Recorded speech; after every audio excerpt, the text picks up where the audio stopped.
Good morning, good morning, good morning, everyone. Welcome to Relationship Talk with Sharonda. Of course, I am your auntie Sharonda, and today we are going to get off into our topic, which is practical men.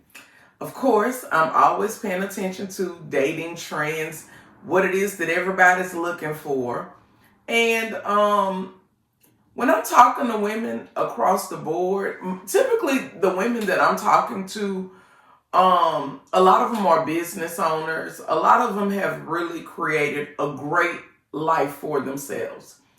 They pretty much have everything in place but a relationship. That's the only thing that's lacking. And I'm being told that I can't find anybody. I can't find anybody. And I'm like, what is the problem? What's the problem? Because people are out there. People move around in the world daily, right? I'm gonna be honest. There's not a time that I'm not approached by men. Whether it's the gas station, whether it's when I'm somewhere getting lunch, I could literally just be minding my own business, picking up lunch, and I will be approached. I'm at the gas station, I will be approached. And I don't necessarily think that these men necessarily know who I am, but I think that they automatically make an assumption based off of what they see on the outer appearance. Whenever I'm engaging with people, I'm smiling. Whenever I'm engaging with people, I'm pleasant, I'm kind, I'm complimenting, right? And people pay attention to that. In other words, they pay attention to your energy, your positive spirit that you are letting off and that you are sharing with the world. People pay attention to that, right? So I'm always approached. Now, do I always take the bait these days? No, not at all. Because I'm in a committed relationship and I'm monogamous in my relationship. I'm not looking for anything else at the moment.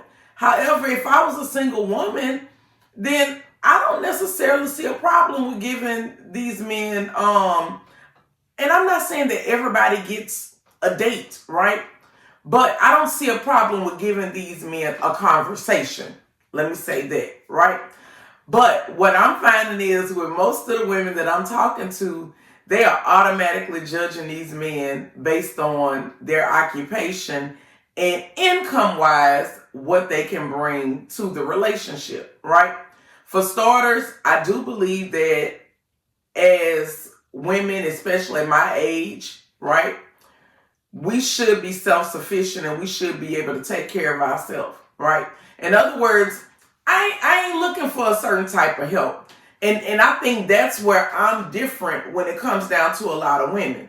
Because with a lot of women, they feel like if you're going to be over here, then you have to contribute in a financial type of way. When a lot of times they really don't even need the finances. Honestly. When you really think about it, are you self-sufficient on your own? Because a lot of women that are high income earners, you really don't need the other person's finances. There are other things that you really need, and I think that's what it boils down to. We don't really know what it is that we need in a relationship. When I'm meeting a man, I'm not meeting him because I need him to get me out of debt. When I'm meeting a man, I don't need him because I need somebody to finance my life. Now, I will say it over and over again. Do I like nice things? Yes, I like nice things. Do I like the person that I'm with to be able to do nice things for me? Yes, I like them to be able to do nice things for me. But I'm not your light bill type of woman. I don't need you to pay a light bill and a water bill for me. I got that.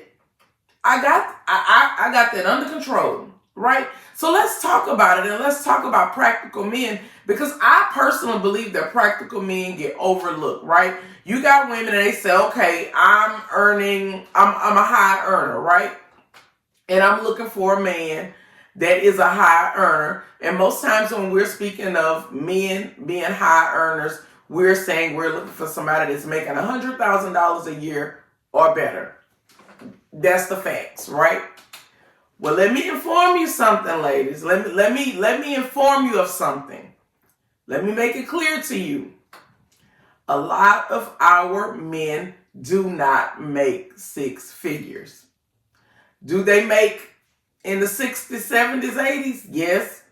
But are they making six figures? No. Most times they're not. I'm not saying that they don't have high income men out there, but a lot of times those men are already married, right? Whether it be to a woman or a man, right? A lot of times those men are involved in illegal activities. You know, you got the percentage that's doing it the right way. They built a beautiful life for themselves. And a lot of times they had a woman in their life that they had for a long time, that they've been there from the beginning, and they done built a beautiful life with her.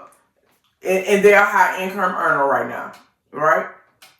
And a lot of times that's because she's able to come in and be a contributor in some type of way. Whether she contributed in the beginning when they was doing that struggle love type of thing, or whether he brought her on and eventually he retired her and she became the secretary and was able to grow the business or whatever. So you got that percentage of men right there that's off the table. Because I'm not advocating for you dating somebody's husband, okay? Then you have the men that's living an alternative lifestyle that are high income earners, right? Then you have the other high income earners who are not even interested in you because they date within their culture, right? We're going to keep it 100. They date within their culture, okay? Then we have the ones that make their money illegally. Now, if that's the route you want to go, then that's on you, but I don't advocate for that either, right? And then you have, and that's pretty much it. That's it, right? Then y'all say, oh, they got to be fine. You didn't eliminate another group of people.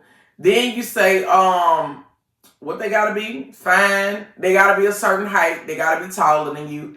You didn't eliminate. When it's all said and done, everybody looking for the same person. Every woman out there is looking for the same man. And y'all go to church and y'all pastors tell y'all to create these lists. And they tell you to do this because they want to keep you hopeful. And they want to keep you coming back. Because honestly, I don't necessarily believe the church is really trying to connect couples together. I don't see churches putting mixers and things together for single people. And when I was actively going to church, we had a singles ministry and it was full of women. And a few little men that was in the marriage ministry was tambourine players. So you ain't really got much to pick from that group of people either. Y'all have these lists. They gotta go to church. And being God-fearing and going to church are two totally different things. But y'all be like, they gotta go to church. They gotta make this amount of money. They gotta be this height. They gotta be this size.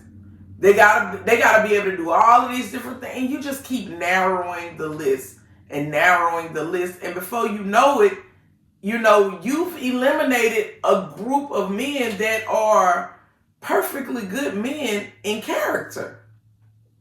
Because y'all are looking only at income.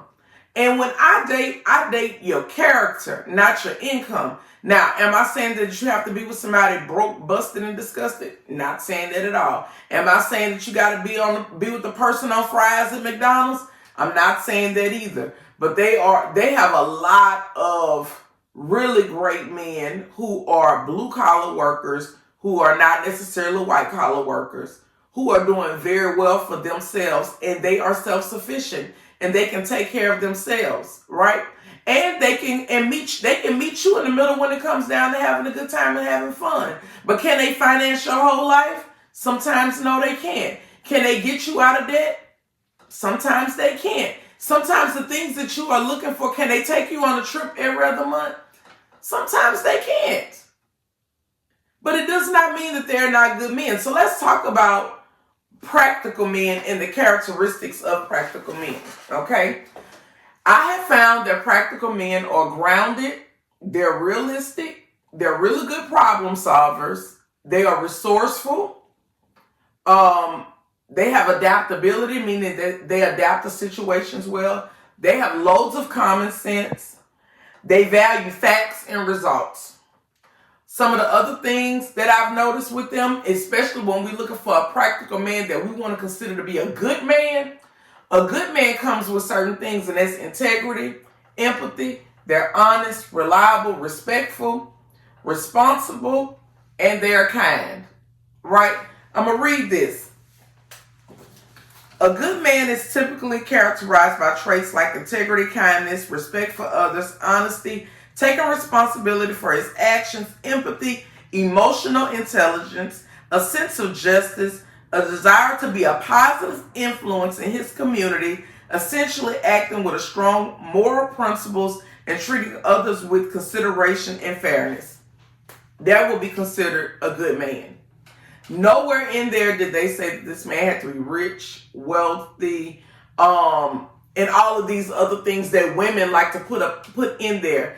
And one word that we love to scream out is, I need a man that's going to be a provider. And my thing is, yes, I need a man that's going to be a provider. But provision is not just finances. And if we can get beyond that, we'll get somewhere. Provision extends way beyond finances.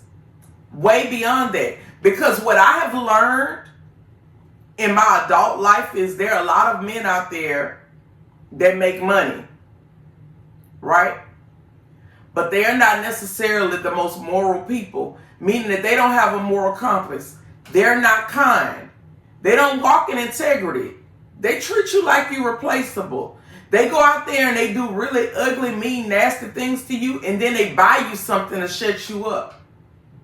And they don't even understand that even after they bought that gift to shut you up, you still battling with yourself up here mentally.